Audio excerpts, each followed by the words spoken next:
Chapter 2. Sakura was bored. Standing around in the examination building, watching the exam hopefuls start arriving, was a rather dull experience. As a show of status, all the proctors had been asked to attend. Technically she could avoid it since she was one of the head medics and not a proctor still. She was curious to get a look at Naruto's team. To think Naruto was able to keep something like that a secret for this long. I hope he hasn't done anything too stupid. Speak of the devil, Naruto had just arrived, finally able to sate her curiosity. Sakura looked around expectantly. He's by himself? He's not gonna use Kagebunshin, is he? Is that allowed? She giggled at that thought. It'd be just like Naruto to do something like that. I really hope he can finally become Chunin. Whatever he's planned, I hope it works. He didn't seem worried at least, so she contented herself to just looking around the room. Maybe the surprise is yet to come? She thought, idly monitoring the other Genin. Spotting trouble off to her left, she spent a few minutes separating an IWA and AIM team that had been exchanging heated words. They had all been given strict instructions to head off any hostilities before the exams this time around. Moving back over to where Naruto had been, she was surprised to see he was now making animated conversation with both the Mizukage and the Kazekage. Odd for them to be here. They don't seem to be talking to their Genin. Surprised by that, she suddenly realized they must have both come just to talk to Naruto. She smiled softly at the sight. Two Kages seeking you out, Naruto? You're truly living up to your boasts, aren't you? Unsurprisingly, it seemed most of the other participants were now looking at the same scene. I suppose it's not every day you see two Kages and a living legend this close. Taking a closer look herself, she noticed that neither Kage was wearing the traditional robes of office. Both were in their standard uniform. They must hate those stuffy robes as much as Master does, not to mention how hard Shizune has to work to get her to wear that hat. She suppressed a laugh at that. It seemed all the Kages were cut from similar cloth. On the other hand, if Naruto ever achieved his goal, he'd probably never take either the robes or hat off. Envisioning Naruto in the public baths with the Hokage's hat still on his head, she stifled another laugh. She really did hope he'd become Hokage, if for no other reason than the fact there'd never be another Hokage like him. Shaken from her thoughts by a sudden yell, she saw the imposing form of Killer Bee making his way over to Naruto's group, flashing those weird hand seals he always made before bumping fists with Naruto and loudly declaring, Hey, looks like the team's all here. Let's go make everyone else shake with fear. Wha? Team? Wait, that statement caught everyone's attention. The whole room suddenly went dead silent, all eyes on the group. Naruto, two Kages, and the Eight-Tails Jinchuriki talking about being a team. Numb with shock and acting purely on instinct, Sakura elbowed her way through the growing crowd till she was standing in front of the group. Naruto. What is this? You can't, this is your team.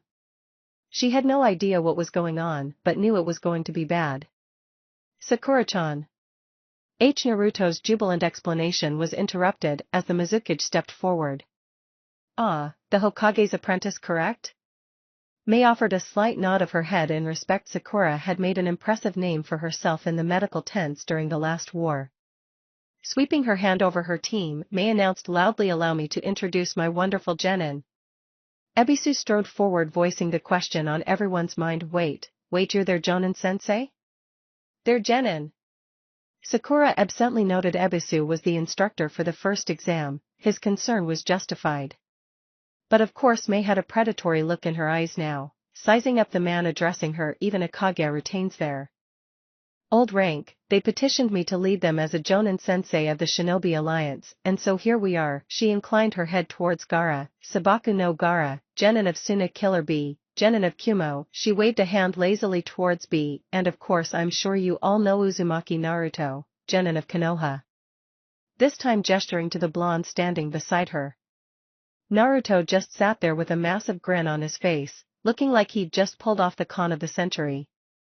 As their sensei, their paperwork was naturally processed in Kiri. Now, I believe the exam is starting soon, so she turned and addressed her team directly. Don't let me down. Without even waiting for a response, Mei turned and sashayed out of the building. Naruto laughed loudly, obviously enjoying the whole spectacle before leading his team through the shell-shocked crowd into where the first task briefing was to begin. Barely even acknowledging Naruto, see you later, Sakura-chan. Sakura just stood there mutely beside an equally dumbfounded Ebisu. He's done something incredibly stupid. The rest of the room seemed to be reacting just as badly, shocked whispers and surprised anger quickly traveling across the participants. One poor girl's panicked shriek seemed to sum up the general feeling. Why are 3 S-class ninja taking the Chunin exam? Flashback: in the mountains near Kumo, bouncing from rock to rock, Naruto raced along the barren cliffside, feeling the last remnants of the Nine Tails chakra leave him, stumbling slightly as he depowered. He knew he wouldn't have long left. All he had to rely on now was his sage chakra and his own reserves, neither of which would last long over such a distance. Being so far from the main body taxed his clone's reserves at an incredible rate. Still, it wouldn't be long now. He was close to his destination, very close. Having traveled here multiple times in the past on diplomatic missions using Sage Mode to extend his senses and pinpoint the exact location of Kumo was child's play. And so a little over an hour later, a bright orange blur jumped over the village walls, raced along the rooftops, sprinted up the side of a nearby cliff, and with a loud yell flipped through a window right into the Raikage's throne room. Yo! Raikage-ji-chan! Wark, as it turns out, running straight into the head office of a Kage unannounced at high speed wasn't the smartest possible move. Almost as soon as they detected his presence, he was surrounded by Cloud Umbu and dodging a reflexive strike from the Raikage himself. Knowing that taking any damage with his remaining reserves would be disastrous, he desperately ducked and rolled away, attempting to create some space and defuse the situation. Whoa! Hold up! It's me! Naruto! Whoa! The words seemed to work. I stopped his attack and finally took a look at who the assumed assassin was. Huh, Naruto? What are you doing here, bursting in like that? You damn idiot. Haha, sorry. Naruto had the grace to at least look sheepish, rubbing the back of his head. I'm in a hurry is all. I'm looking for B, and I sensed him here. The Raikage narrowed his eyes. Trusted ally or not, this was family. You're looking for B? What do? Why? His questioning was interrupted, however, by the signature sound of terrible rapping. Naruto. You sure know how to make an entrance, you crazy fool. What can the great Jinchuriki-sama do for you? Ignoring the Umbu still surrounding him, weapons drawn, Naruto grinned and walked over to B, rapping a greeting back and bumping fists. Clearly happy for the company, B slung an arm over Naruto's shoulder and they both started to walk off. The Cloud Umbu were unsure what to do. The Raikage just snorted and turned away. Mabui seemed to be the only one to take it upon herself to point out the clear problem. Naruto. You can't just break in here without reason. You don't even have permission to be in the village at the moment. This is an act of aggression. Ah, hey, don't be like that. Naruto's helped us a lot. If he's rushing in, it's too important to stop. It was frustratingly hard to argue with B. It took time just to process his ridiculous way of talking. Even someone like Mabui, who'd dealt with him 1,000 times, still struggled letting him escape before she could even formulate a response, which of course left her standing there fuming at the idea of a foreign ninja piercing their defenses, and no one even worried. She contented herself with glaring death at the Raikage, cutting off his mirth at her frustration at least. In the meantime, Naruto had followed B to a room that he guessed was an unused office. Being in the Raikage's tower, it was guaranteed to be at least relatively secure from people listening in. Shutting the door behind him and expanding his Sage Mode senses to ensure there wasn't anyone hiding within earshot, he turned to his Jinchuriki companion. So boy, what's going down? You ran all the way here to visit my hometown? B was clearly in a very good mood. Naruto guessed he was hoping he'd get an excuse for another vacation. Luckily that suited him perfectly. Yeah, see, well, it's a bit of a long story. The Chunin exam is coming up in Konoha, but there's no team for me. He grimaced slightly at that. It was still a pretty sour taste, but that was why he was here. So, well, look, do you remember when we were talking after the war and you told me not to worry about things like titles, Chunin, and such? B nodded, remembering. It had been shortly after the war. Naruto had been joking that at the very least he'd get promoted to Jonin, if not straight to Hokage, for his efforts. B had scoffed at worrying about things like titles, and tried to cool him down. Still, he wasn't really sure where Naruto was going with this. Did he run all the way to Kumo for philosophical advice? Well, I guess I wanted to ask you more about it. You said you never properly got any of the ranks. He trailed off, biting his lip in excitement. This was the moment of truth, when he'd find out if his whole trip had been a waste of time and energy. You were passed over too? Be considered that. That's an old story, boy. It goes back to when I was just a little kid, playing at ninja, then sent to the war cause of how well I did. Part of Naruto had been secretly hoping the explanation wouldn't be in rap. It wasn't like he never talked normally after all. Still, B seemed to be on a roll today, and Naruto wasn't one to look the gift horse in the mouth, too often at least. Things got tight, but I worked hard and defeated everyone in sight. HQ, always giving me more and more to do. Before I knew it, I was leading teams, and training new guys too. No time for exams, till after it's settled. By then I'd already tested my mettle. Acting as Jonin all war, no one cared to test if I was Chunin anymore. Then I became the guardian, and it didn't matter so long as I didn't let anyone in. B finished his story, smiling broadly, obviously taking pleasure in having managed to string together so many rhyming verses on the fly. Naruto, while impressed, was instead concentrating on wrapping his head around the story, holding up a hand when he thought he had it. So, 1 SEC, making sure I got this right. You were a genin during the war, and then you guys were too busy with fighting and such to bother with official promotions, and afterwards you'd been acting as a jonin for so long everyone just forgot they hadn't made it official? Yo. That's exactly right. My story, like my life, is tight.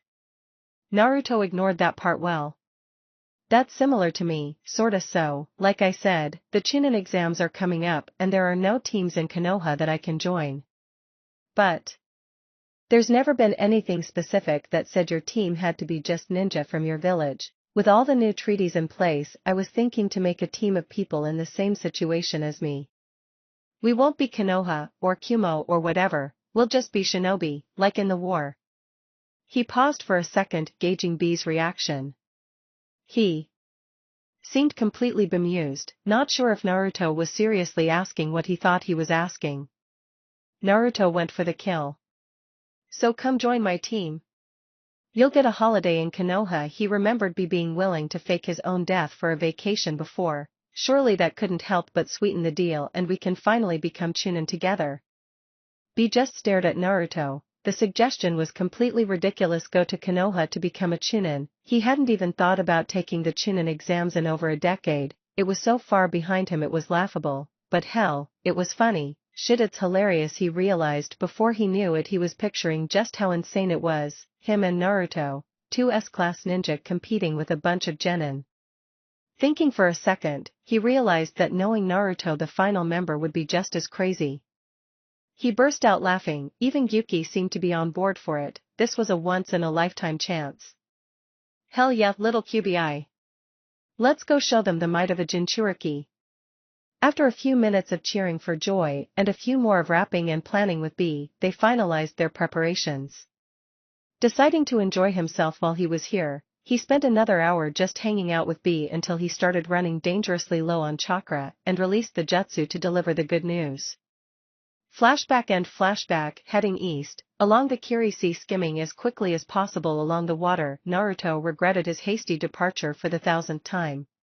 He'd arrived in Port City in record time, but had quickly found that the next boat for Yuzu and Kiri wouldn't be for another few days. At the time, the decision had been so simple. I'm a ninja, I don't need a boat. I'll just run all the way. Yeah. Great plan, he thought bitterly.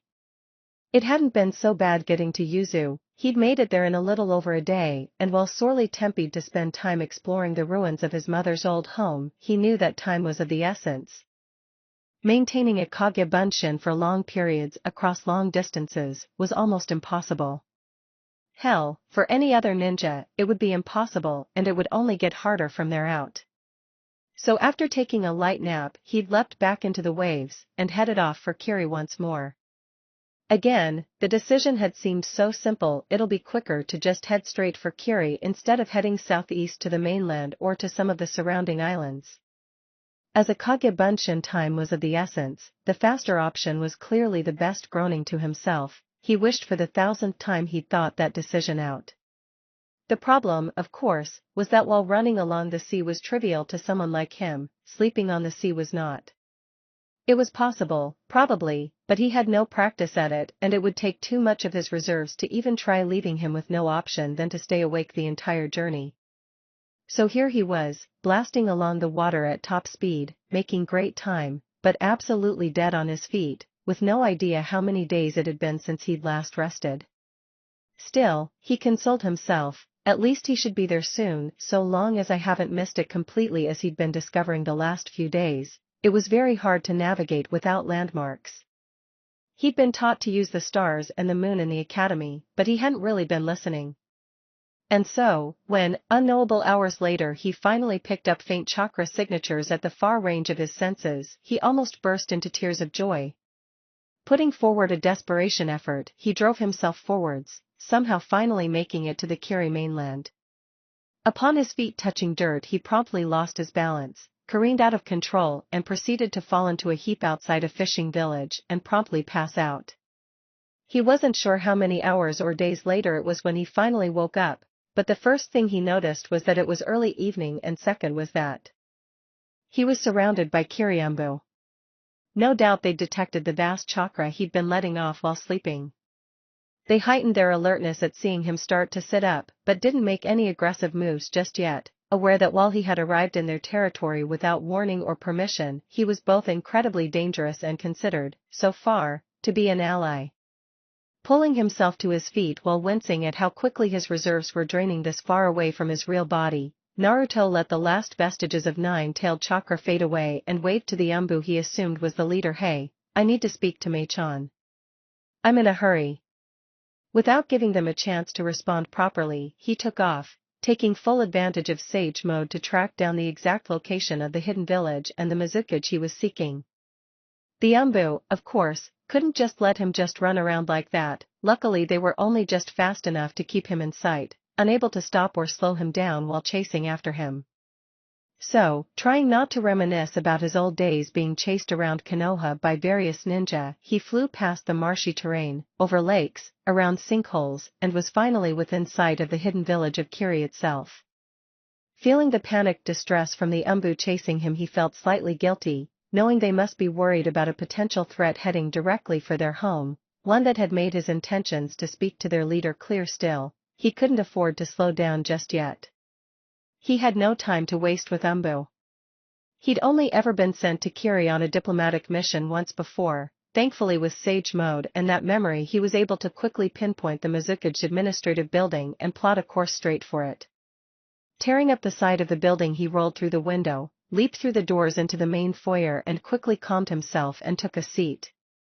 Feeling his reserves ticking away, he was desperately tempted to just burst in and get down to business, but knowing Mei-chan like he did, that was a good way to get boiled to death, so he felt it was probably best to do this at least slightly diplomatically. Any frustration at this was quickly alleviated from the shock and bafflement he could feel radiating off the Umbu a minute later, when they arrived to find their quarry patiently sitting with a bored expression on his face. It felt good. It was almost like a prank by itself. Part of him missed those carefree days. Of course he couldn't resist messing with people even now. "Oi. What are you guys doing standing around? I said I need to speak to Mei-chan. Go tell her I'm here." The Umbu captain spluttered unintelligibly, clearly not expecting this. More than a decade in the field hadn't prepared him for an S-class enemy ninja invading his territory, breaking into his village and then barking commands at him. Even worse, he had to resist his instinctive reaction to follow those orders. The man sitting in front of him had an assured, commanding presence. Just hearing him giving orders, he felt drawn back to a year ago, when he'd been following this same ninja into battle for the fate of the entire world. Shaking his thoughts clear, he stared down at the boy and desperately trying to think what he would do now. Dare he try take Uzumaki into custody? Dare he leave and go tell the Mizukage that Uzumaki was here? He'd seen and felt just how powerful Uzumaki was. He couldn't stop him, but he couldn't just leave him. It was hard to tell which option scared him more. Luckily, he was saved from the choice when a new, equally commanding voice piped in, "I am already here." It had taken less than a moment for Mei to realize Naruto was in her village. He was making no effort to mask his presence after all. My, Naruto-kun, you came all this way to see me? I wasn't aware we had any business scheduled. She favored him a disarming smile. She honestly liked Naruto. He was a unique puzzle in their world, a ninja who would never do anything underhanded. He was a man who would announce his intentions to fight you before throwing the first kunai. For anyone else, the idea was ridiculous, yet somehow he always managed to abide his insane nindo. Still, Mei was nobody's fool. She was cautious, even with him. Ah. Mei-chan. Naruto turned to her, brushing past the umbu and giving her a smile far too sincere for a shinobi of his caliber. She tried not to wince at the incredibly disrespectful way he greeted her. It helped that she had seen how he addressed the other kages. It had been so funny at first. So funny hearing Bachan and Reikijichan right until he got to know her and promptly refused to call her anything but Mei-chan. We don't really have anything scheduled, he continued. I wanted to see you though, it's important. I'm putting together a team. With that he started walking towards her office, clearly wishing to discuss it in private. Her eyebrow twitched at the sight he presumed to lead her to her own office. She took a moment to force herself to calm down. If it was any other ninja she'd wring their necks at such an act, but Naruto was just Naruto. It had never even occurred to him that he was being rude. She sighed. Dealing with Naruto always did this to her. And what kind of team are you putting together? What exactly is going on? She asked, moving past him and taking her seat, leaning forward onto her hands to examine him. Mei was actually quite worried at this point, thinking about his words. If he needed the power of the Mizukage for whatever team he was drafting, then it must be a catastrophic threat. But then, wouldn't he be here on official business? She narrowed her eyes, definitely puzzling. Biting back the fear rising within her, she wished with all her heart it wasn't another Madara. For the Chunin exams. Truly, it was a testament of the amazing will and pride held by the Mizukage that she managed to keep her head from slamming into her desk at that remark. Why you came to me about a team for the Chunin exams? She wasn't sure if she should be insulted or intrigued. The calculating part of her put this down as good news regardless. Her intelligence had been unable to discern if Naruto was participating or not. She had no plans to send out her strongest teams to compete against him if he was. They'd be better off doing missions. Deciding this time to start at the beginning, Naruto filled her in on the details of the Chunin exams, his barrier to participation and his plan to put together a team of ninja from around the world under a Shinobi Alliance team.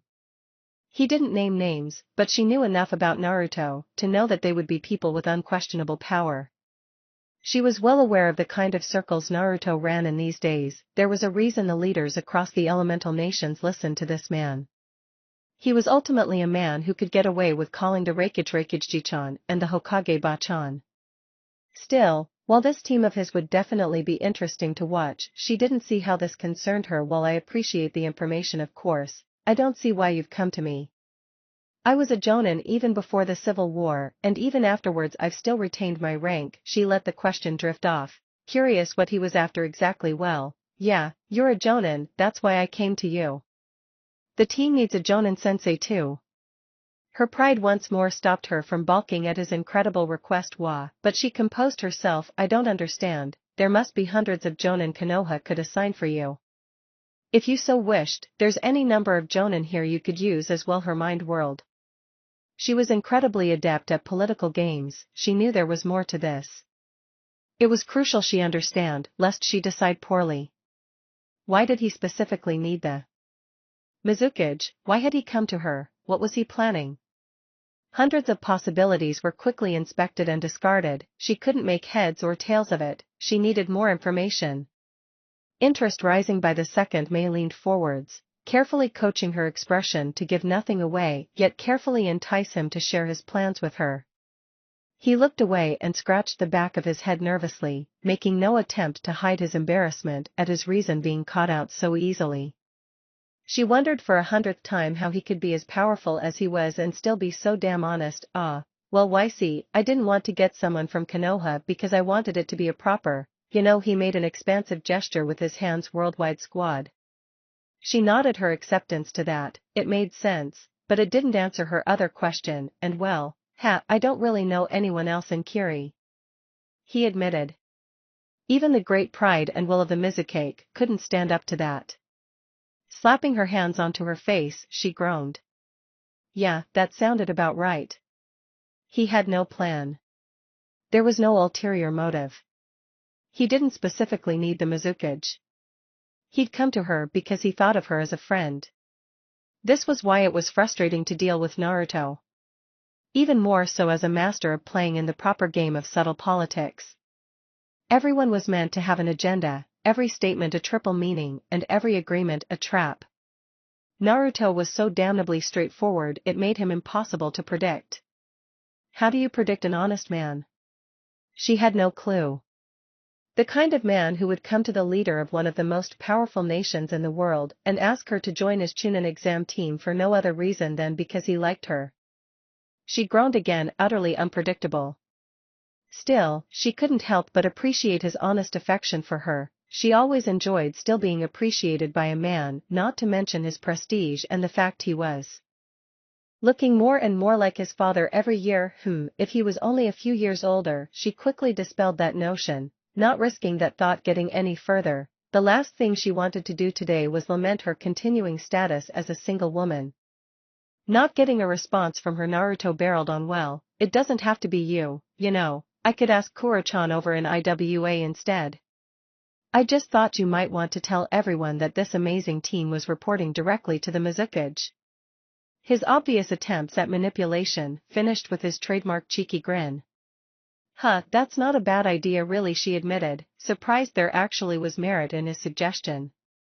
His team would no doubt be ridiculous more than that though. His team's participation made it pointless to send more than a token group of genin, just the ones that needed the experience. There wouldn't be any big clients won for Kiri by Naruto's team stomping everyone, but if she was the Jonin sensei of that team, if the super team was commanded by Kiri itself now, that would look good. Plus, she thought to herself, it'd be fun just to tweak the Hokage's nose. Naruto's actions had made it clear this was going to be a surprise for her. How annoyed would she be seeing her best prospect giving credit to another village? Plus it's been so long since I've been to the land of fire. She looked mournfully at the mounds of paperwork scattered all over her office. It's a good excuse for a vacation. I've always wanted to tour their hot springs, and I've never tried traditional Fireland.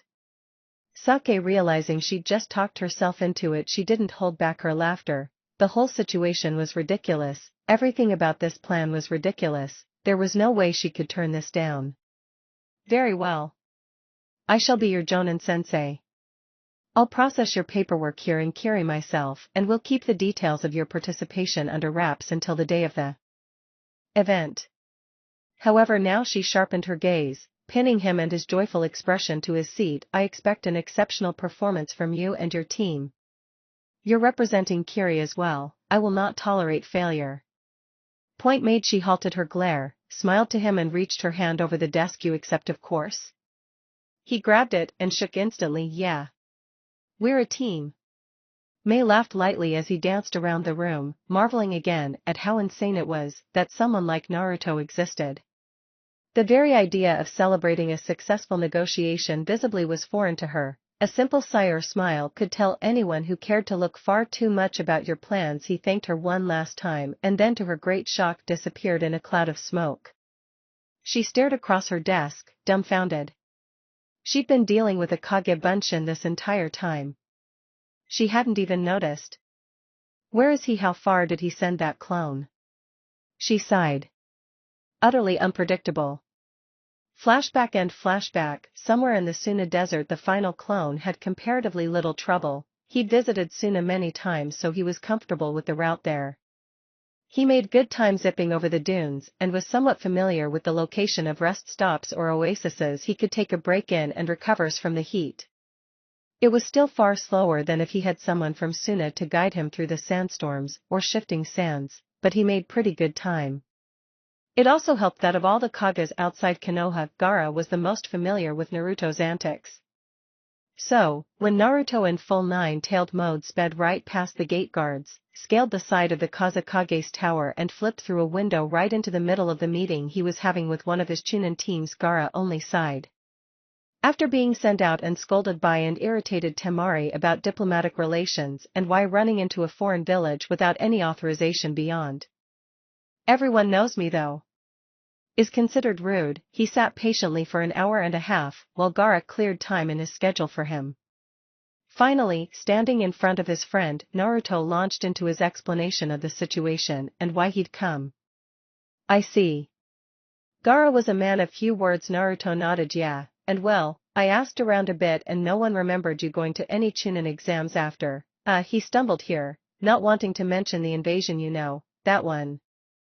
Back when we were kids. Gaara noticed his discomfort and felt a slight pang of guilt. It still troubled him sometimes to think of the actions of his people against Naruto's, especially considering how lucky they all were that his part in the invasion had ended up being as minor as it had.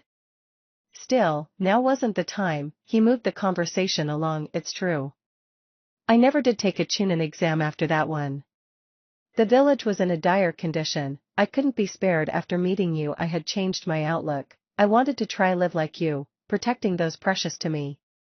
He smiled at that. It was a nice thought. He'd always been proud of his new Nindo. It was still something of an anomaly in the typically harsh mission first attitude of the Suna ninja, but it was something he'd been actively working to pass on to his village.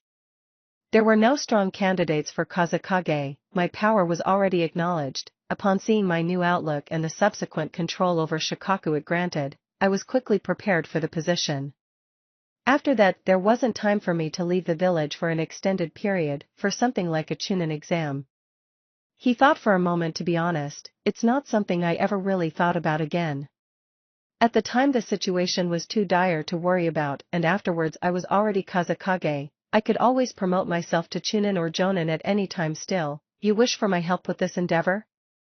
Naruto grinned. He hadn't known Gaara's official rank, outside Kazakage, for sure. He'd gambled that the former Jinchuriki had like him been too busy to bother with something like that. It was good to see his ridiculous luck at gambling continued to pay off. Yeah. Well, I mean, I'd like that. Sure, it'd be fun. And you'd get to show everyone how powerful you are. It'd be good for the Suna's reputation, wouldn't it? Naruto. Gaara shook his head slowly with a slight smile. No one doubts my power. I've served as Kazakage for years. My exploits are widely known, and ultimately I was the general commander of the Shinobi Alliance forces. Defeating some Genin in a tournament isn't going to help my village at all. Naruto hadn't considered that. While he mostly wanted to become a Chunin out of pride, he did resent being held back for no good reason. Gaara on the other hand wouldn't get anything out of it. He felt a spike of guilt at that, suddenly realizing he was being selfish. Still, it's something I can do to assist you. Naruto looked up at that. You'll get someone for the spot regardless. As your friend I would like that person to be me. He was shocked. Gaara was smiling broadly. He didn't think he'd ever seen him smile like that. Even after the war, had he been practicing? Just as Naruto was grinning back, Gaara continued. After all, I owe you a lot. Something like this is nothing. That brought him back down. No. No, you don't. We're friends. You don't owe me a thing. He definitely didn't want Gaara doing this for him out of some kind of obligation. Gaara was amused. A debt from one of the most powerful leaders in the world just thrown out like it was nothing. Well, in that case, I would like to join you for this for no reason other than to assist my friend. He looked shifty for a second, eyeing the massive stacks of paperwork all around the room. I could use a break regardless. Perhaps I'll leave Kankuro in charge of the village while I'm out. And with that, the remaining tension was broken. Naruto laughing loudly, imagining Kankuro's face when he was told that. He would defiantly not be happy. He spent a little more time discussing the details with Gaara. When everything was sorted, he was invited out to dinner and spent the next few hours catching up with all three of the Sand siblings. Waving goodbye later that night, he dismissed himself with a broad smile on his face. Mission successful. Flashback. And finally breaking through the crowd, Naruto smirked at the shocked whispers going on all around them, the assembled Genin struggling to grapple with the fact they'd be competing with him. Gaara and B. Finding the correct room for the first exam briefing, they walked through an open set of double doors, down a short hallway and ended up in a massive amphitheater. Judging from the amount of teams already inside and those still mute with shock outside, he supposed he shouldn't have been surprised by the size of it. Still, it did really hit home now just how many teams there would be participating. B let out an impressed whistle. Gaara did some quick estimations. There must be at least 200 teams participating this year, perhaps as many as 300. It seems it will be quite the event. Surrounded by a sea of unknown faces, Naruto managed to retrain his instinctive desire to show off and announce his presence. Everyone would find out about him soon enough without him needing to do anything. Instead, they found an empty section and made small talk over the next few minutes, waiting for the rest of the Genin to filter in and the announcement to begin. Noticing the lack of desks, pens, and paper, Naruto was privately very happy. It didn't seem like they'd be dealing with an exam, thankfully. Regardless of how much stronger he was now, he still wasn't hopeful about his chances in a paper test. After enjoying 10 minutes of B trying to teach Gaara how to wrap the doors to the room, suddenly slammed closed. A smoke bomb going off on the main stage quickly drew everyone's attention as it dissipated to reveal Ebisu and a large number of Chunin or Jonin from around the village, assumedly the proctors. Wasting no time, Ebisu stepped forward and yelled for silence before beginning his introduction. Hello all. Welcome to the Chunin exams. His authoritative tone of voice suggested this wasn't a time to cheer. This will be a short announcement. Now, first off, in case there's anyone with any team members still outside the room, you failed. All members were required to be inside by the time limit. Following instructions is the simplest part of being a Chunin. There was a few murmurs through the crowd at that, but it didn't seem to have affected anyone Naruto could see. He did laugh a little at the thought of Kakashi failing for such a dumb reason though. Silencing the room again, Ebisu continued on. Alright. Now, your first task will be a test of infiltration and information gathering. Listen closely, because I will not be repeating myself. First, we will now assign you to a briefing station and a time period over the next few days. There's a number of briefing stations all throughout the village and assignments are random, so don't bother following someone else. Arriving at the briefing station at your designated time, you will sign in and be given details of one of a handful of possible buildings to infiltrate. Inside you will find a scroll containing the information you need to find the second test. You will have 8 hours from the time you sign in to recover the scroll. To pass, all you need to do is have at least one member of your team open the scroll within those 8 hours. He paused, taking a moment to push his glasses up while letting the information settle in. That's all, no questions. Now, come forward as your team and receive your allocation. Team Terumi ended up with a time allotment for later that evening. Having nothing important to do in the meantime, they'd opted to simply go their separate ways until their rendezvous time. Meeting up outside Naruto's apartment that evening, they followed the directions to the briefing station, still puzzling over the seemingly straightforward instructions for the mission. So, an infiltration mission.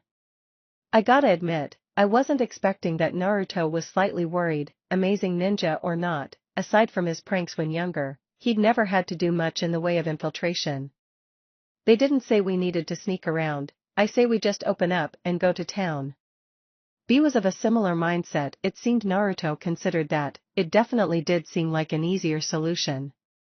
Gaara weighed in. It seems likely they will have posted guards, probably Chunin or Jonin level, to assess our stealth and stop us. He thought for a moment. However, unlike the other teams, such guards will be unable to stop us. That was a pleasant surprise. Naruto grinned. B's suggestion of just throwing overpowered ninjutsu at the problem had appealed directly to his nature. He would never have expected Gaara, the rational member of the group, to embrace it.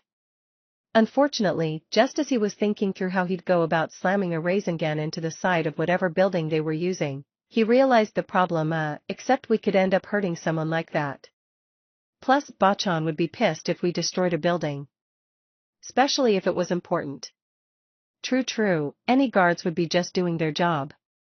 Best if no one gets laid out like a log. Indeed. Gaara was sure he could keep from injuring anyone, but B and Naruto's techniques were significantly more explosive and uncontrollable. There would also be a chance of damaging or destroying our objective like that too. Why don't we attempt to sneak in? Then if we run into any problems, simply take care of them. Everyone agreed, that seemed the best way forward. A short time later, in the early evening they found themselves standing in front of a large multi-story office building, having signed into their briefing station and received a target in the northern side of town. It wasn't an area Naruto was very familiar with, being far from both his apartment and the academy. He sighed at that. It would have been too much to hope for him to already be familiar with the building, he supposed. Currently they were hidden behind the roof of a building down the street waiting to hear back from Gaara's reconnaissance. It is as we expected, his quiet monotone breaking the silence as he cancelled his sand-eye technique. A number of guards throughout the building. I wasn't able to make out any clear patrol routes, but there's at least 3 stationed around the perimeter, 2 patrolling and 1 hidden. From their current positions, I believe that if we approach from the east, we should be able to make an undetected entrance that shouldn't be a big problem.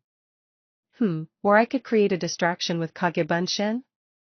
It would be best if we avoided that. At the very least that would tell them we're making our move. We don't know what kind of communications they're using, we'll get in and out sight unseen.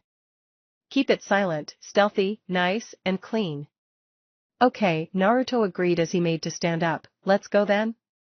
Wait, Gaara held up his hand, there's 2 more things you need to know. Firstly, the inside seems to be set up like a maze. This building is clearly designed for this test. Navigation will be difficult, it's possible they want us to split up, screw that. Naruto interrupted, not liking the idea of wandering through a maze alone. Who cares? If we need to, we'll find our own way. Splitting just makes it easier to get lost, I agree. In addition, while any of us can defeat any of their Chunin guards without issue, it also raises the chances of an alarm. Fighting a number of Chunin or possibly Jonin guards alone without injuring any of them will be difficult. They were in agreement then, the team would stick together. Secondly, I wasn't able to get a good look, but there appeared to be 2 places of interest to us. A room I believe is a central control room and some sort of basement or possibly dungeon a few floors below it. I don't know the purpose for the basement, but it seems likely our goal will be the central control room. Maybe if you get caught you get thrown in the basement. Price of failure, if you can't sneak like you're meant, definitely possible. However, it could simply be a bluff. If the objective isn't in the control room, it seems the best second place to check. Alright, we've got our strategy, Naruto announced, glad he had someone like Gaara on the team to prevent him and be from just running headfirst at every problem. Let's get that scroll. With that, the 3 silently zipped across the road and started circling around to the east. A few minutes later they were hanging off the side of the 2nd floor of the building, Naruto in sage mode keeping detection for anyone approaching, while B used his lightning chakra to cut a hole large enough for them to slip through out of the wall. Whoa, Naruto exclaimed under his breath as they stepped in. They've done something to this place. I could feel it was messed up from the outside, but now, it's odd, explained Gaara requested, using his sand to hold the wall B had replaced back into position. It's just messed up. It's like there's these fluctuating signatures coming from all over the place. They'd put seals into the walls or something? I don't know, it's really hard to get a bead on anyone though. I can't sense properly at all. Plus it was starting to give him a headache. Gotta stop sensor types from having it all too easy. Doesn't matter, we'll still get through. Nice and breezy. B was cracking his knuckles and clearly not too worried about losing their ability to track threats.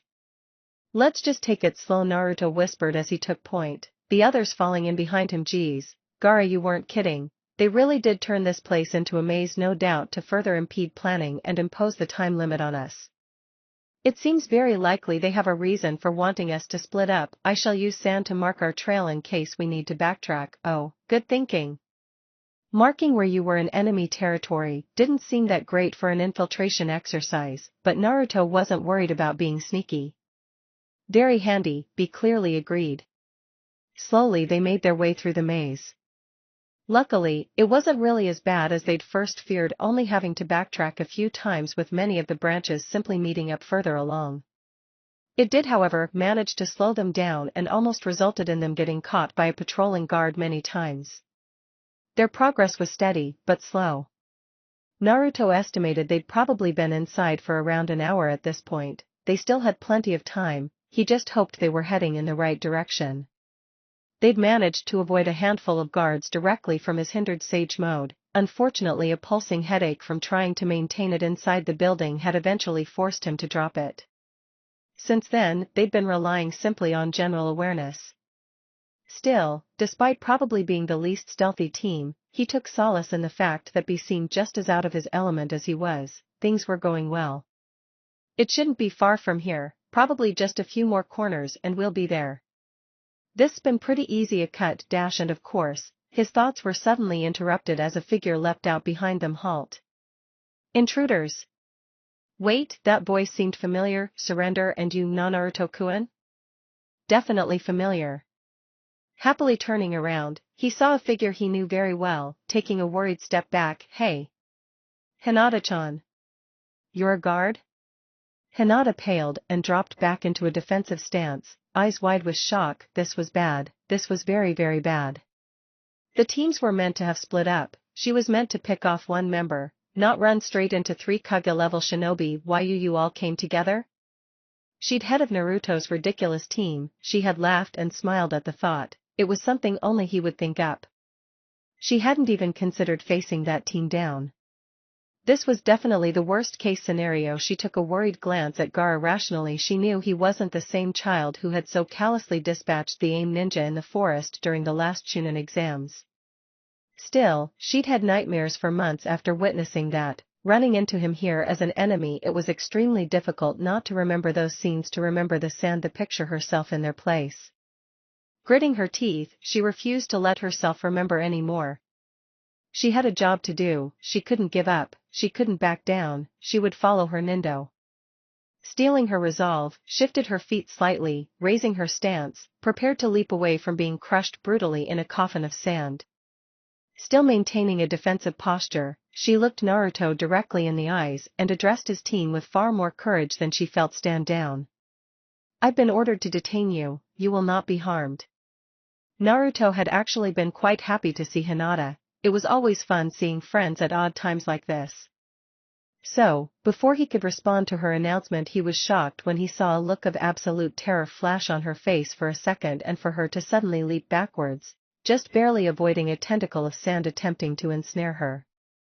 Shocked and confused, he looked over and saw Gaara stepping forward with a look of concentration, announcing in his usual monotone, I will subdue her. Quickly, he threw his arm out in front of Gaara and held the other up to Hinata in a placating gesture. Wait. Don't fight. Hinata had become a very close friend to him, perhaps more. There was no way he could stand just seeing her hurt for no reason. While Gaara probably had the best chance of detaining her without injury, he'd seen that look of terror on her face. He couldn't do something like that to his own precious people. She's our opponent for this test. We have to fight her. Naruto. Gaara looked over to his friend and tried to reassure him. I won't kill her. He wondered, did Naruto not trust him? No. Look, we can't hurt Hinata-chan, he grasped, for a reason, plus she's really strong anyway.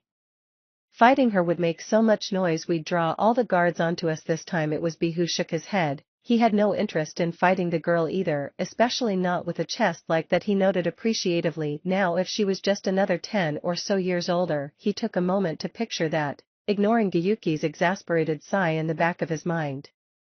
Refocusing, he turned to Naruto, it doesn't matter how many of them come. She's an enemy, she can't let us pass. We'll just have to slap that ass. That last comment earned him an expected angry glare from both the girl and Naruto. Catching it just out of the corner of his sight, if he didn't know better, he could have sworn he saw Gaara rolling his eyes at him.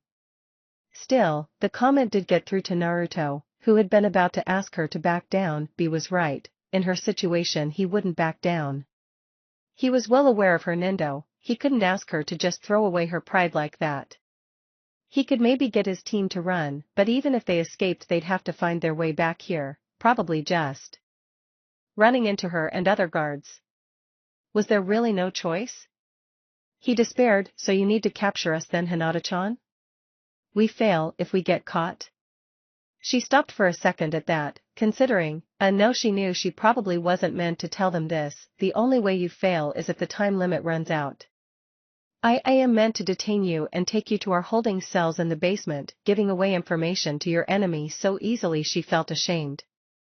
It was a terrible habit in a ninja, but she could never ignore questions from Naruto. Ah. He brightened. Well, that's fine, that got everyone's attention, we surrender then. That statement left Naruto standing hands on hips, beaming his usual, isn't this great, everything worked out? Smile while everyone else just stared at him dumbfounded.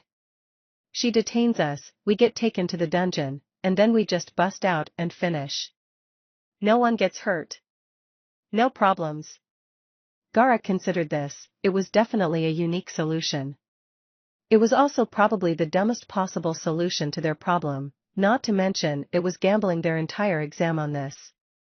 Losing in the first round would be embarrassing. May would probably gut them alive. Still, he sighed, he had known the kind of person Naruto was when he signed up for this.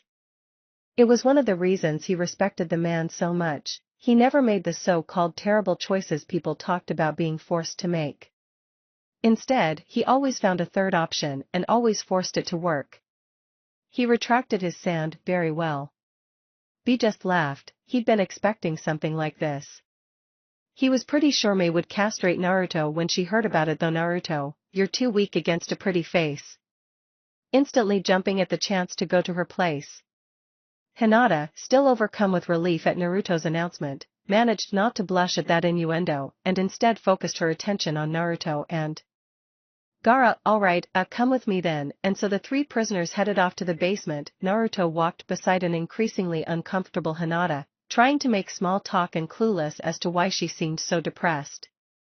Hinata struggled to force herself not to just give in and enjoy Naruto's attention. I'm supposed to be doing my job seriously, not flirting with him.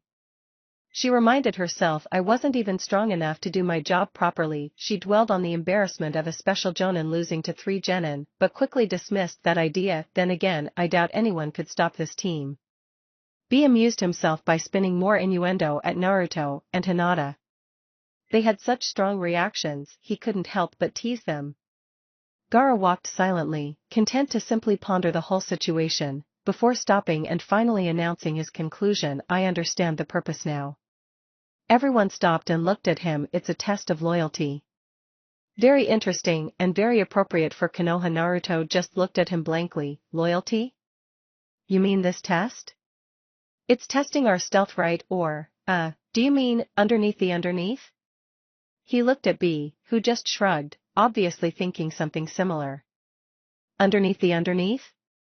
Gaara decided to consider that odd statement later.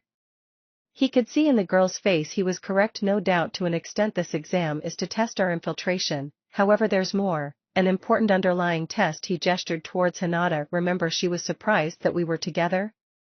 No doubt they expect us to split the teams. The rules clearly state only one member needs to reach the scroll. Your friend here is a Jonin, so we can assume that any encounter with the guards will be a defeat for any standard Genin team.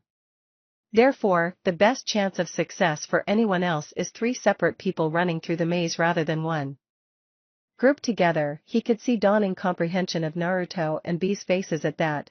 They were starting to see where he was going with this, but then the rules also specifically state that we don't fail if we get caught. If the teams are split up, no doubt at least one of them will be captured and taken to the basement. The remaining team then has to decide, do they try rescuing them or instead head for the objective? Whoa, so it's a test of the mission or your comrades. Naruto realized, that setup reminded him of Kakashi-sensei and the lessons he'd learned from the manual. It doesn't matter anyway. We'd never abandon a teammate. B grinned, that was a pretty similar attitude to his own. Screw the rules, he'd never leave a friend behind. Humo in general took more pride than normal in stressing treating your team like family. If Konoha was similar, he'd only like them more.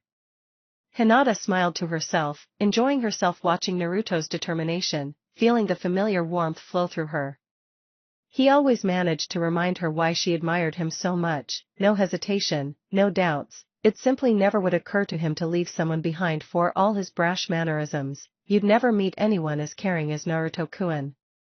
Gaara had lived in a harsh world most of his life and been Kazekage of a struggling nation after finally finding some manner of peace. As much as he admired Naruto's third way, he struggled to truly believe in it. It is unclear at the moment what the lesson will be. It's possible that the basement is heavily guarded. There's no direct reason why going out of your way to rescue your teammates here would increase your chances of success in this mission. If anything, it drastically increases your chances of failure. Perhaps more will become clear soon. Unsure if he'd been expecting anything else, Gaara simply smiled when Naruto reasserted his belief in never abandoning anyone, no matter what stood in your way, and still finishing the mission regardless. Gaara nodded to himself. Even if he couldn't believe in Naruto's worldview, he did believe in Naruto, and that was enough for him want to make it true. After saying a cheery goodbye to Hinata, they settled into their cells, waiting about a half hour before deciding it was about time to break out. They'd been put in separate cells and relieved of any weapons, but beyond a patrolling guard there wasn't otherwise any real enforcement. Gaara had breathed a sigh of relief at not having to worry about chakra restraining seals or similar. And Naruto hadn't seemed worried at all. He wondered if that was knowledge that such seals wouldn't work against a Biju, or if they simply hadn't even thought about it. The first order of business was to break out of their cells and meet up, a task that while very difficult for a standard genin was beyond child's play for them. Naruto, complete with his usual sense of subtlety, announced loudly it was time to finish this test and quickly formed a Rasengan to smash into his cell bars. The flying steel crashed all around the basement and probably caused enough noise to alert every guard in the entire building. B laughed and used his lightning chakra to cut his bars open. Gaara grimaced and forced his way out with his sand, not bothering to keep it quiet after Naruto's performance. The patrolling guard had turned out to be a Mizu Bunshin and had been summarily defeated in seconds. That was a definite surprise, but from the sounds of more footsteps heading their way, there wasn't time to dwell on it. Raising his hand, he blocked the entrance off with a wall of sand, hopefully that would delay anyone heading their way. Come. We're going up. Giving them no time to question him, he formed a platform of sand under their feet and used it to raise them to the ceiling. Naruto, understanding his intentions, quickly summoned some clones and formed a Rasengan to smash a hole through. Sealing the hole with another wave of sand as they passed through it, he repeated the process. In no time at all, they'd blasted their way through 3 floors and were back where they should be. Covering the last hole, he stopped to get his bearings and catch his breath. He was still good to go, but that had required quite a lot of sand. Luckily he could see some familiar landmarks. We should be close now. We're back on the floor with the central control room. Most of the guards should still be stuck down in the basement. Works out perfectly, a clear run to the prize and no one for Naruto to surrender us to. Let's get going before they catch up. Fu. Gaara held up his hand before Naruto could voice his obvious displeasure with that. At this point he declared stealth would be counterproductive. Naruto and B both looked at each other, then grinned at that. Who didn't love a chance to go all out? Soon the hallway was full of Naruto clones forming Rasengans and B's tentacles whipping around in his tailed beast form. Just point us in the right direction. And so, after simply destroying everything in their path, a few minutes later they were standing in a surprisingly bare control room picking up what they assumed to be the mission scroll. B's victory rap was drowned out by the sound of one of the walls behind them collapsing. The floor they were on was an absolute mess, whole walls, doors, and corridors left as little more than dust and splinters. The ones that still stood had massive holes gouged out of them. Naruto smiled broadly. This was the best kind of mission success as far as he was concerned. Everyone had completed the test, no one had been injured, and he'd gotten to cause massive property damage. Yep, he thought, looking proudly at the destruction around him. Fun mission. His mood was slightly soured at the sight of Gaara blocking off all access to the room with walls of sand, assuring B that there was no need to take chances.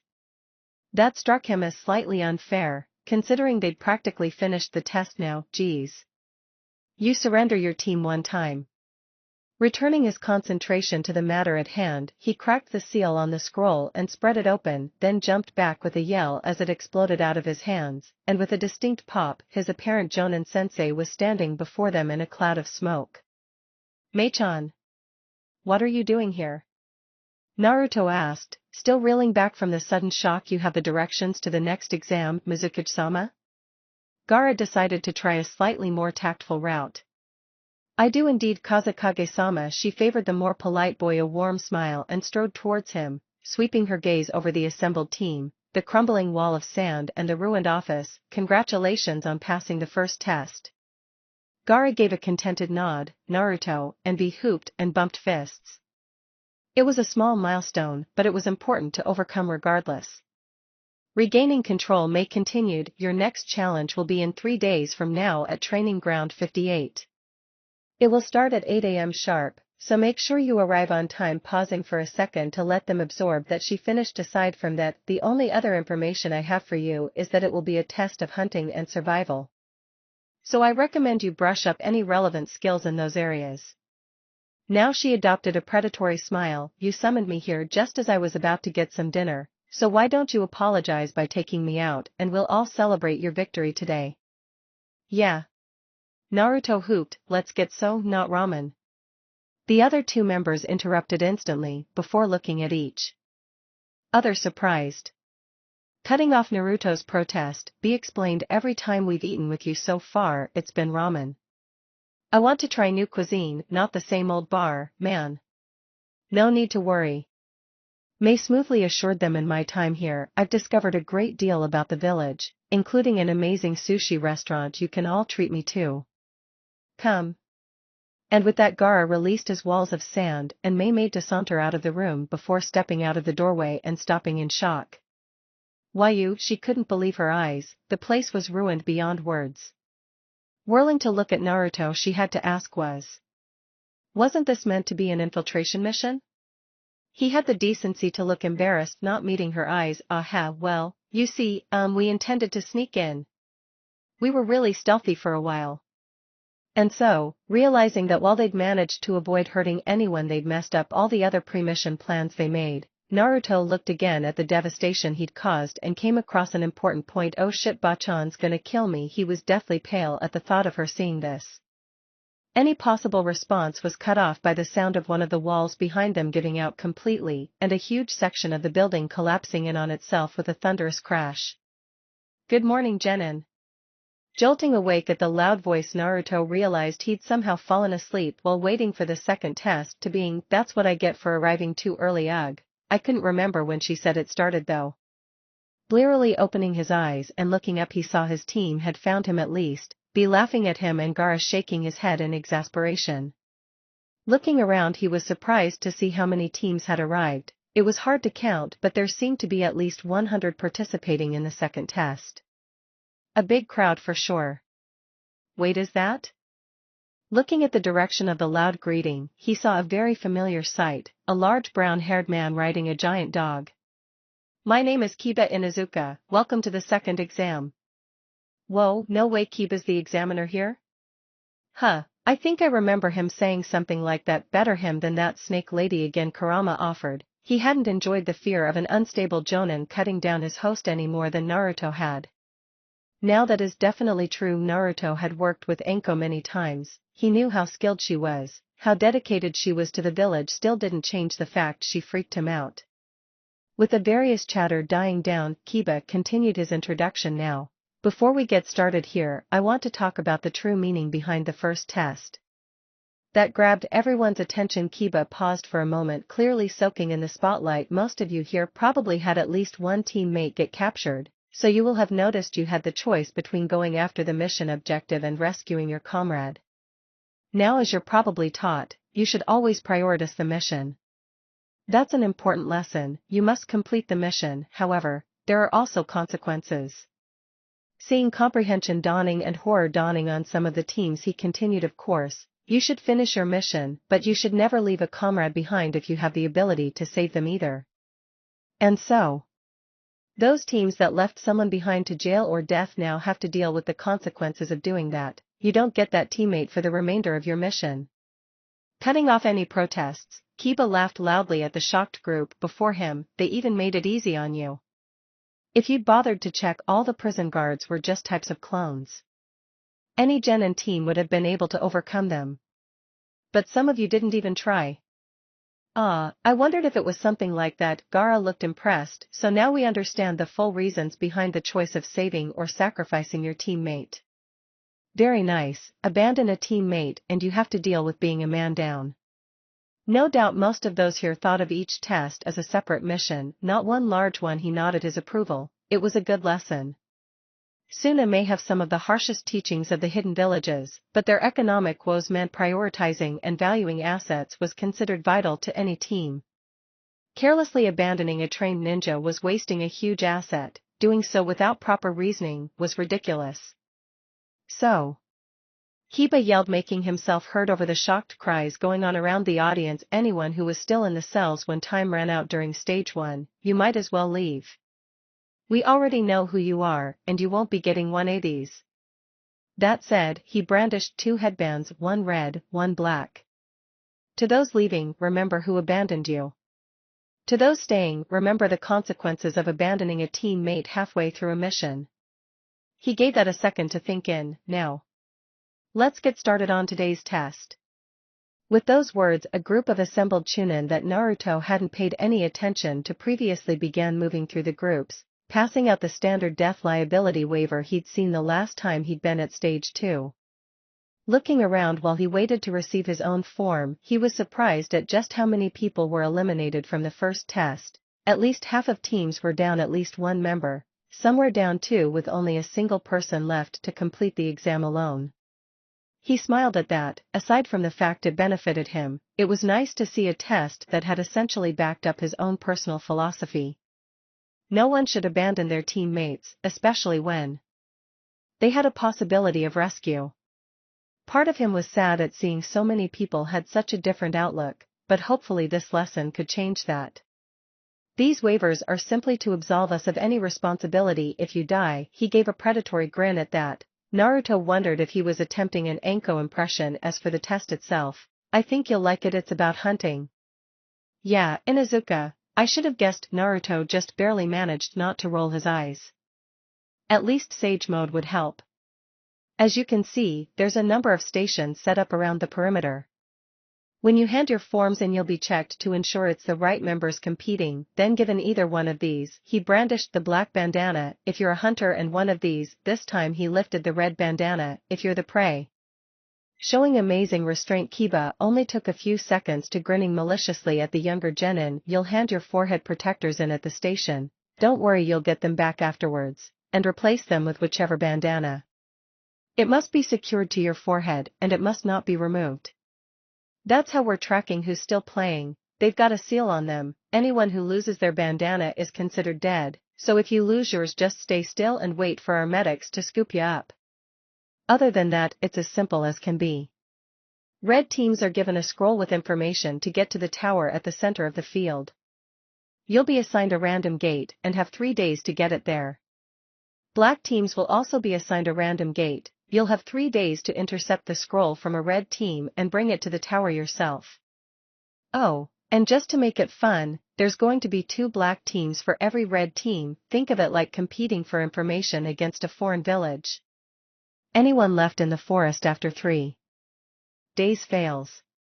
Get the information to the tower in time or you lose. Naruto paused for a moment to take it all in. It seemed reasonably familiar to the second test he'd done as a kid. It was different in a number of key ways, but relatively straightforward. The biggest potential issue would be the competition between black teams for red team scrolls. Red teams will have a 30-minute head start. The test begins 1 hour from now. I suggest you get to your stations. Another wave of shock spread over the crowd at that. A 30-minute head start seemed very small. That's a lot of pressure on the red teams, Naruto supposed, but then on the other hand, if you're fast enough, it's no pressure at all. Just run straight to the tower. Looking through the gates to the training ground, he somehow doubted it'd be quite that easy. Giving Kiba a quick wave to show he'd appreciated the speech, Naruto turned away and led his team towards the nearest registration booth. B had obviously been thinking things through. The lesson from the first test most likely continues here. If you lose your bandana, you're going nowhere. You mean if one of us gets eliminated here, we won't be able to participate in the finals too? That does seem likely. It would also limit the number of potential matches. I doubt Hokage-sama has any wish to hold too many bouts. Well, no problem. We'll just knock everyone out here and keep our bandanas. This is gonna be simple. You seem surprisingly calm about all this, Tsunade-sama. The woman in question looked up from her work, visibly glad for a distraction. I guess so. It's mostly out of my hands at this point, Shikamaru. He grunted, moving over to lean against the wall. I'm surprised you even let Naruto's ridiculous team enter. She laughed at that. I didn't have much choice really. I told that brat if he found a team I'd let him form one. Plus with so many other Kages involved it'd be a mess either way. Anyway, she reasoned, he's probably doing us a favor here anyway. We've got way too many applicants this year with the backlog from the war and so many other nations competing. I was getting a headache just thinking of how we would possibly host the finals. This is perfect. We can just let Naruto clear the field. It's still going to be a pain, Shikamaru pointed out. I saw the numbers for the second test this morning. There's just over 80 black teams and about 40 red teams. That could get messy. It could. Hopefully it doesn't get too bad though. We're expecting a majority of the fighting to be between the black teams. It should be slim pickings finding a red team, since they'll be doing their best to escape. I've got Shizune and Sakura's medical division on standby, but hopefully it won't be too lethal this year. How troublesome. Shikamaru did some quick mental math. We're obviously not expecting all 40 teams to pass, probably around 30 or so at most. Then I imagine we'll host a team preliminary elimination? That'll knock us down to about 10 to 15 teams. That's still a lot for the final round. Tsunade, using the time-honed technique of procrastination, waved his question off. No point worrying about it. We'll host a second elimination round, or do a battle royale for the final round or something. Seeing he wasn't going to get any more plans out of her than that, Shikamaru took her advice and stopped worrying. TCH, no point making plans anyway really, knowing Naruto, they'll just get messed up regardless. Blah, we're black, Naruto complained, a black bandana secured on his head where his forehead protector would normally be. I was kinda hoping to be red. They were a few minutes inside the training ground 58, he took a moment to survey his surroundings. Definitely not what he'd expected. He'd been thinking along the lines of the forest of death, but this was far more hills, crags, valleys, and rivers. There was plenty of trees and foliage around. It was still Konoha after all, but it was very difficult terrain to navigate. That's probably the point, he conceded, probably an Umbu training ground or something. The tower in the center loomed far in the distance, seemingly at the bottom of a vast valley. At a guess, he thought it'd probably take a standard Genin team almost the full 3 days to reach it. Still, they weren't a standard Genin team, so there was no reason to act like one. Stopping on a tree branch, he held up his hand to halt his teammates. Okay, hold up for a sec guys. Let's make a plan. We have a lot of ground to cover and none of us are particularly adept hunters. Gaara calmly pointed out their problem as he landed beside Naruto. Well, Kurama can probably help me out with tracking. Oh? You need to rely on my power for your Chunin tests? Kurama's mocking laughter changed Naruto's mind about that. Fine. I'll use Sage Mode then. He bit back, sitting down and beginning to meditate and pull natural energy to himself. B had his own plan. It seemed we shouldn't limit ourselves to just the teams in red. The more we take out here, the easier we can put the third test to bed. I hadn't thought of that, Gaara conceded. Considered it. I was thinking to just track a red team down and aim to pass as soon as possible, but, yes, you're right. We should aim instead to remove as many teams as possible from this test. Looking around, he saw a problem though. Although with an area this large to cover, we will need to split up. More than one of us against any Genin team is unnecessary, regardless, he noted. Eh? You guys want to take off? Naruto stood up, taking a second to relish the feeling of natural chakra. Empowering his body, widening his senses to reach out and feel all the chakra signatures around him. It's a contest. Whoever gets the most headbands to the tower by tomorrow is the best. The great Jinchuriki-sama Killer Bee will take care of anyone in the west. I'll head east, then Gaara supplied. So, I'll just head north then? Straight to the tower? Naruto frowned at that. It didn't seem likely he'd run into anyone that way. There's plenty of ground to cover in the northwest and northeast. I'm sure you'll find plenty of teams with that. Gaara swiftly jumped off to the east. Yeah. This is gonna be fun. Watch out, Prey, here we come. Beast gave a quick wave and headed off to the west. Northeast or northwest, eh? Well, why not both? Kage Bunshin really were the answer to everything. A second later, an excited-looking clone was heading off into the northeast and Naruto himself was running up a crag to the northwest. Kicking ass, creating rhymes, this exam is full of good times.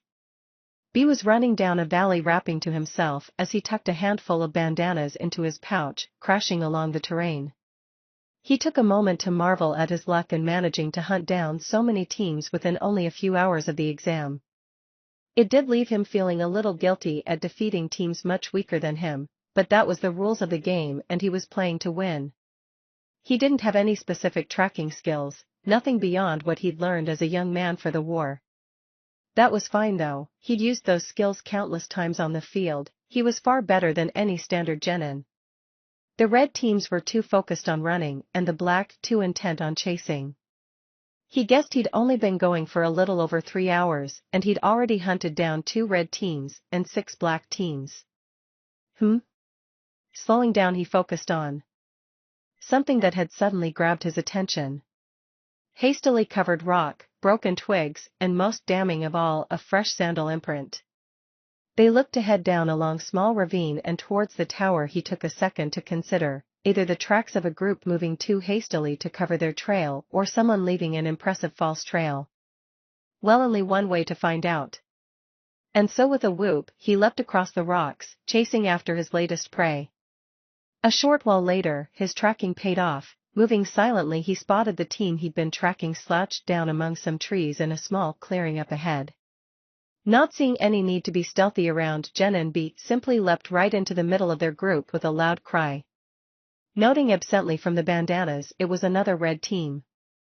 They were clearly exhausted, breathing hard and bleeding in multiple places. It appeared he'd caught them in the middle of binding their wounds. Most likely they'd barely escaped another fight earlier in the day, which explained the hasty tracks at least. Flashing them a predatory smirk, he gave the team a quick once-over. They were all just kids, younger than Naruto even. Pausing for a second, he noticed that they were all dark-skinned, that 2 of them were holding head swords, and he was pleased to note they all seemed to recognize him judging from the dawning looks of horror on their faces.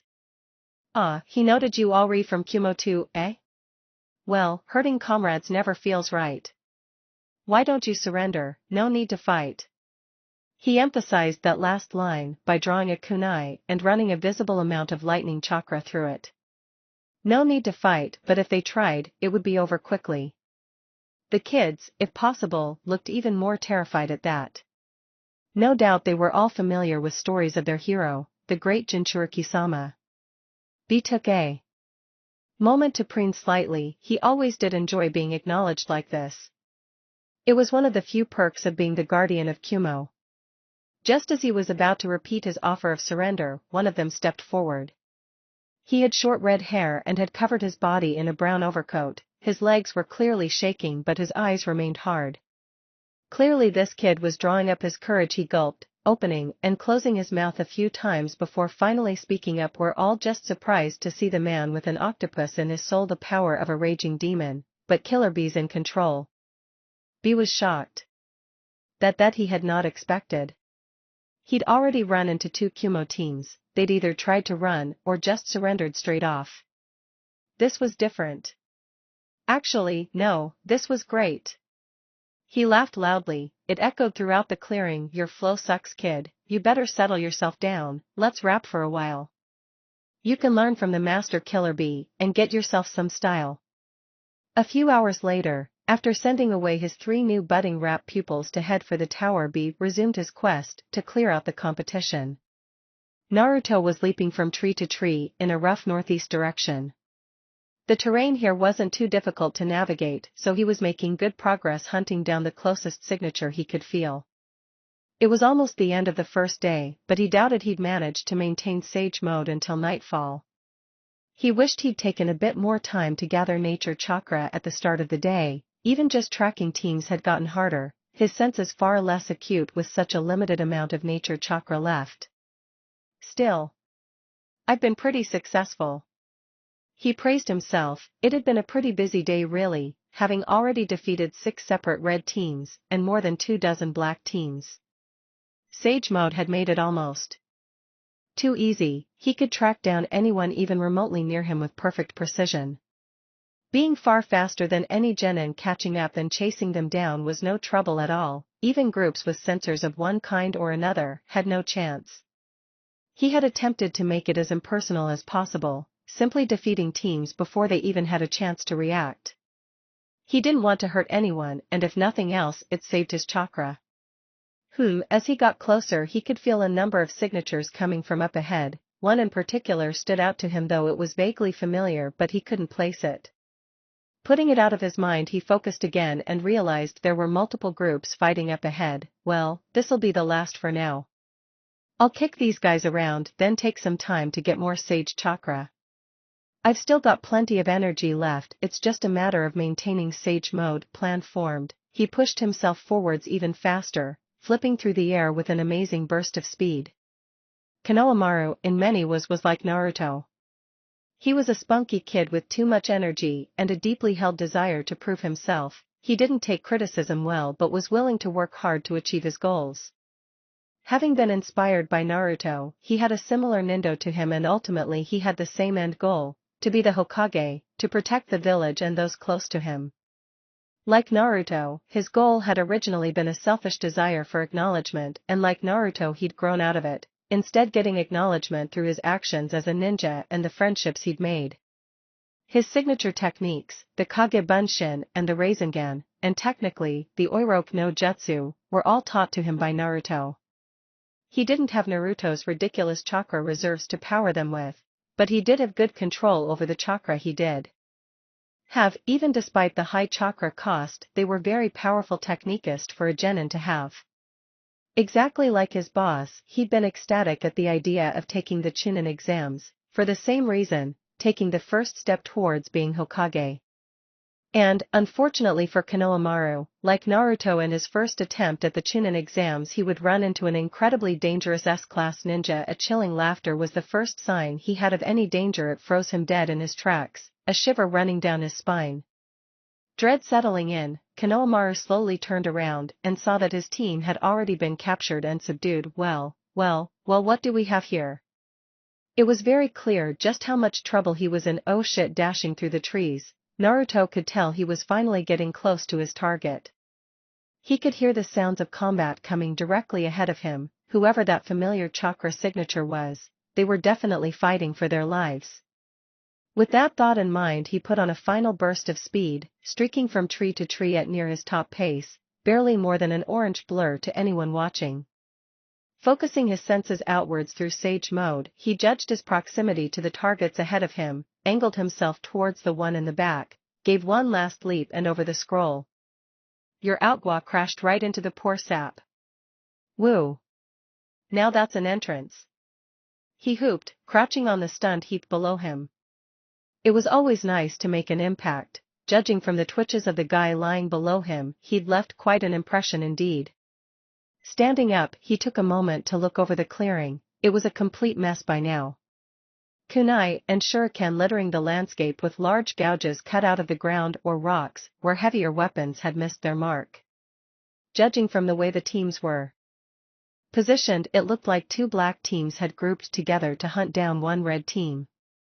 The red team looked to be putting up a valiant effort, but they were losing badly. One of their members having lost their bandana, lying on the ground unconscious, the remaining 2 were desperately fending off their assailants. No one's even noticed me. Naruto pouted so much for his awesome entrance. Wait, hey. He suddenly understood the chakra signature that had seemed so familiar while he was tracking this group. Hey! It's Mini Hina. Wow, you made it to the second test.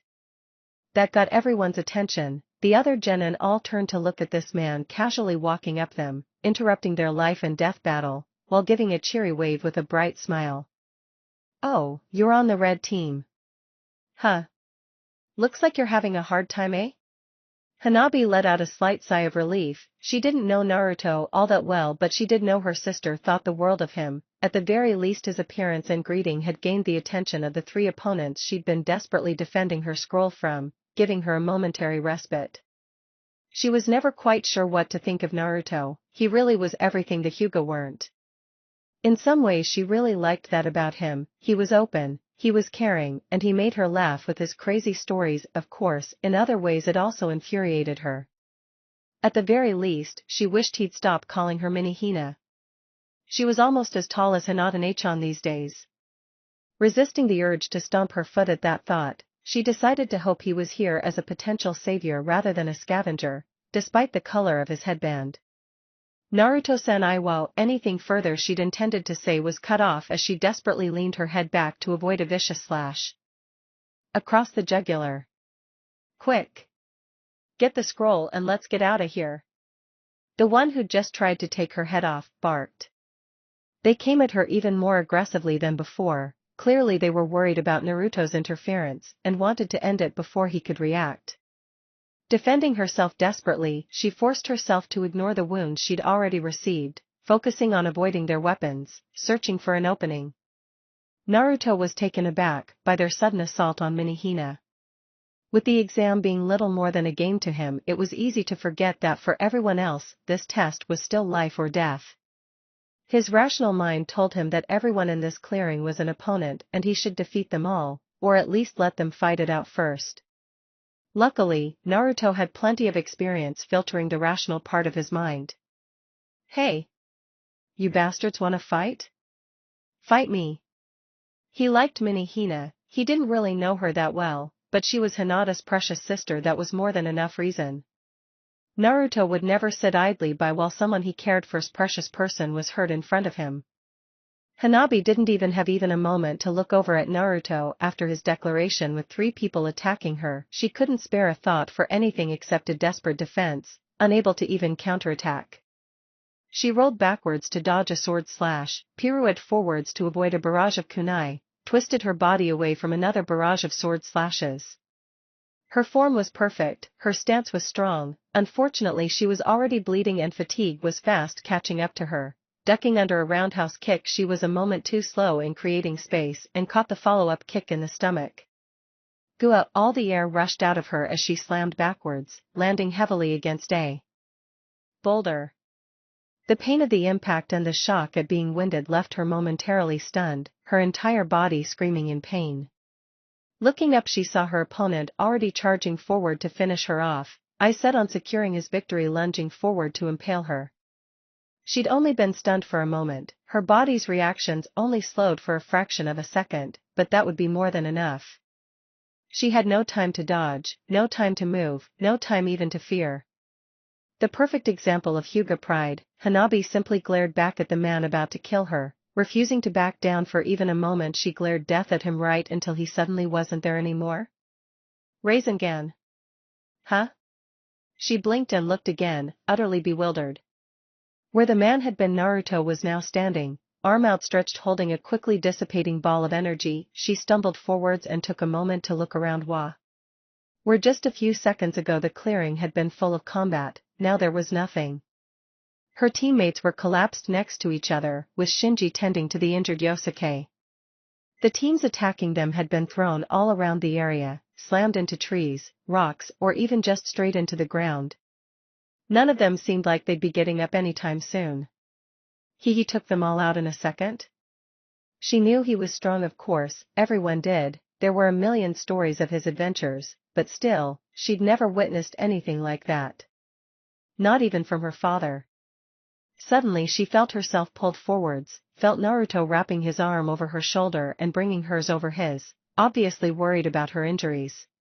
And used to any sort of physical affection. Hanabi was shocked to find she had instinctively leaned against him, and worse, she was blushing at the contact. Her mind was reeling as she was led back to her team. Embarrassed, she fought to keep her composure. I won't be as bad as Hinata-chan. No way. Finally feeling the last of her adrenaline fade away as the fatigue took over, she sat heavily on the ground. leaning against a tree beside her teammates as she watched Naruto calmly walk around the clearing humming to himself and collecting the headbands of everyone he'd defeated. Task done, he turned and flashed a bright grin. Don't worry, I'll leave you guys alone. I've got plenty of red team scrolls already. He patted his pouch at that. Hinata-chan be mad at me if she heard I was picking on her sister anyway. Laughing at that thought, he walked back over to her group and sat next to her. Phew, busy day. I need a break, and with that she watched him shut his eyes and concentrate on his breathing. Puzzled at his behavior, she suddenly noticed the coloring around his eyes. Is this sage mode? She'd heard whispers of the power of sages and the respect Naruto had gained in attaining it, but didn't know any details. Is that why his eyes? She spent a few more seconds examining the odd coloring, before sinking back against the rock and relaxing. Looking at her team brought a smile to her face, very glad they both seemed okay. Shinji going down had been an incredibly scary moment. Yosuke's injuries looked bad, but he assured her it only looked bad. They were bandaged now and his movements didn't seem to be affected too badly. He'd be fine to move in a few hours. She nodded. That was good. They could still do this, they could still win. Thanks to him, she thought, turning once more to her savior. He defeated all of those ninja in a second and then sits here and mediates right in front of us. We're also his enemies, but he doesn't even think twice about it. He knows we're not a threat to him. Even like this, she suddenly felt a shudder go down her spine at that thought and was surprised to find herself become slightly warmer, blushing again. I knew he was powerful, but after seeing it firsthand I think I see what Hinata-chan sees in him, she thought with a shy smile as she laid back and relaxed, watching him mediate. She was wrong, of course. Hanabi looked at Naruto now, and saw his strength. Hinata had been looking at Naruto most of her life. She loved him for his weaknesses, and his will to change them. Meanwhile, on the northwest side of the training ground, the real Naruto was standing with his hands on his hips looking down at the terrified Genin ahead of him, sorely tempted to let out another evil laugh. Putting on his most devious smirk, he slowly stepped forwards. Konohamaru, fancy meeting you here. B-boss. What are you doing here? Konohamaru stumbled backwards, looking desperately for any support he could get. Unfortunately his teammates were both being securely held by Naruto's clones. What do you mean, what am I doing here?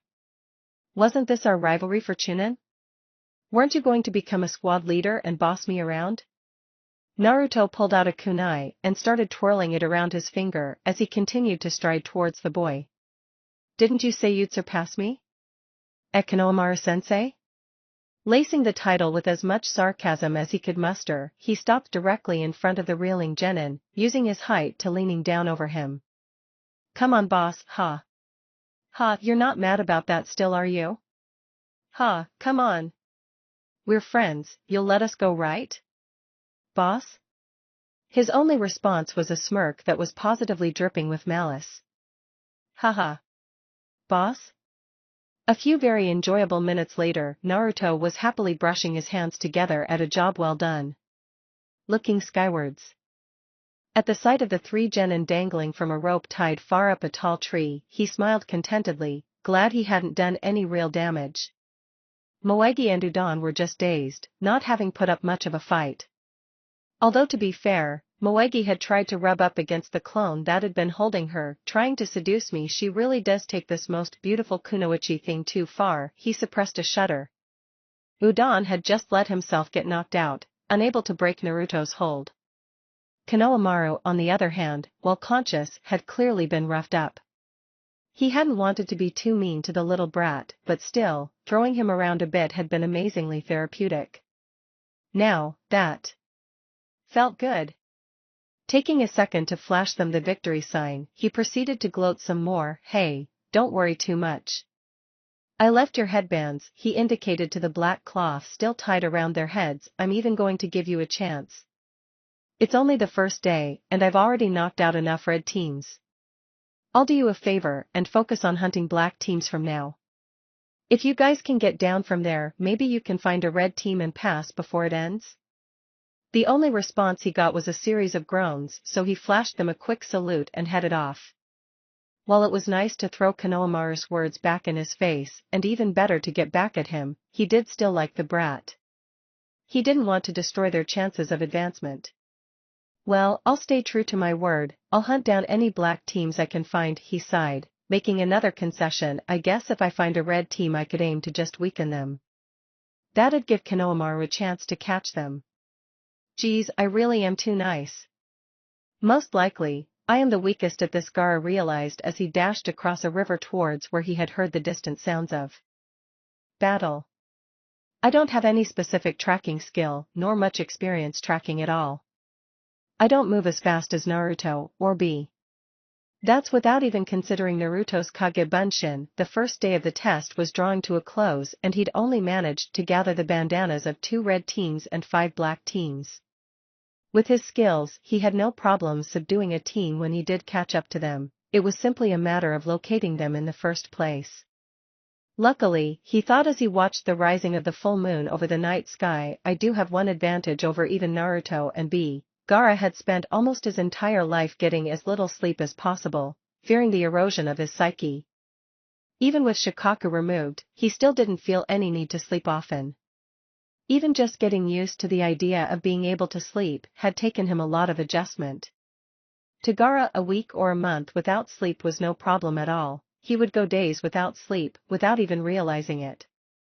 The other genin will no doubt wish to push themselves as far as possible on the first day. However, the constant movement and pressure from battle will slow their bodies and sap their stamina, they will need to stop for the night. Leaping from the river into the forest, he followed it up a steep hill before finally arriving at the approximate area he'd picked up the sounds of battle from earlier. Swiftly moving from tree to tree, he finally saw his goal. It appeared his suspicions were correct. A team of older genin. They appeared to be around his age, perhaps slightly older, 2 men and 1 woman. He couldn't identify the village of any from sight alone. From the looks of things, they'd fought and driven another team off earlier. They had a small shelter nestled against a rock formation, and one of them seemed to have some pretty painful injuries, at least, judging by the way the kunoichi kept fussing over him anytime he moved. Instinctively gathering, stopping and spiking his chakra for a moment to break any possible illusions, he verified the sight in front of him. They appeared to be putting away their meal and arguing over a sleeping rotation. Well, they don't have to worry about that, he smiled as he let his sands silently encircle their position. They were the first of many participants that night to discover the advantages of a man conditioned not to need sleep. The light sun was a little past the horizon on the second day of the exams when Gaara arrived at the tower. He had expected to arrive first, seeing as both Naruto and B would have no reason to work through the night. Still, it had taken him longer than he'd expected to arrive. While there didn't seem to be any truly dangerous beasts in this ground like there had been in the so-called Forest of Death, the terrain was incredibly difficult to navigate. Even an experienced shinobi like him was slowed down considerably navigating crags, canyons, rivers, and the various smatterings of woodland. He guessed it was about 9 a.m. and with nothing better to do, settled down against the entrance to wait for his team. It took a few more hours for the rest of the team to arrive, Naruto's clone arriving second followed by B, and the real Naruto a distant last, only arriving shortly before midday. Sorry guys, I got lost somehow, he explained sheepishly when he finally arrived. Anyway, Naruto continued, clearly attempting to change. How'd we all do? I did pretty damn well, I think. He tipped out 6 red scrolls and threw down a large pile of bandanas. Not bad, Gaara commented, removing his collection, adding a further 5 scrolls and a number of bandanas to the pile. Huh. I've got you both beat. Naruto's clone piped up, happily counting out 10 scrolls and a huge clump of bandanas. Looks like there was good pickings where I was. He was quickly dismissed before he could gloat more, Naruto swaying slightly at the feedback from a clone active for an entire day. Not bad at all, B commented, throwing another 6 scrolls onto the pile and dumping his collection of bandanas to complete the small mound. We got almost everyone, we might be the only team to pass. As a team or as individuals, we kick arse. Hell yeah. Naruto readily agreed to that, let's go turn these in. Already scooping both the piles up. And so a few minutes later, they passed through the entrance corridors and into what appeared to be the main foyer of the tower, a large bare room with a cold gray floor decorated with symbols of the various ninja hand signs. quickly seeing they weren't alone. The far end of the room containing a large contingent of ninja talking, playing cards, meditating, or otherwise killing time. What's going on? Gaara was the first to notice. I believe those are the Jonin sensei, waiting for their teams. Ah, there's Mei-sama. He pointed out the stunning brunette slowly making her way over to them. Naruto, never one to wait on ceremony, instantly called out to her and ran over, getting the attention of the entire Jonin assembly. What took you three so long? I was expecting to be out of here by lunch yesterday. I certainly wasn't expecting to have to stay the night. Mei fumed. She'd been having so much fun going on diplomatic exchanges to various Konoha izakaya with the Hokage. Having to bum around in a cold tower waiting for her team to finally pass was not her idea of a good vacation. We decided to go the extra mile, Gaara answered simply before Naruto had a chance to get mad at her. Yeah. Check this out, the man in question yelled, opening his arms and dumping the piles of bandanas and scrolls onto the floor, sending them clattering around the room. Looking around now, with the full attention of the various Jonin sensei, he could see looks of shock and irritation among them all. It was clear to everyone involved that most of their teams wouldn't be arriving. Mei studied the pile curiously before giving a short laugh. Well, I certainly didn't expect that. I imagine that will make things simpler when it comes time for the finals. In that case, I say well done. Now, let's get out of here. Maybe we can track down Hokage-sama. That thought brought a smile to her face. Her so-called team had done well. It was a nice sunny day and she had an excuse to celebrate. Perfect. Bee grinned and struck up conversation with the impatient Mizukage as she walked away, attempting to get her to rap with him. Gaara simply nodded and followed.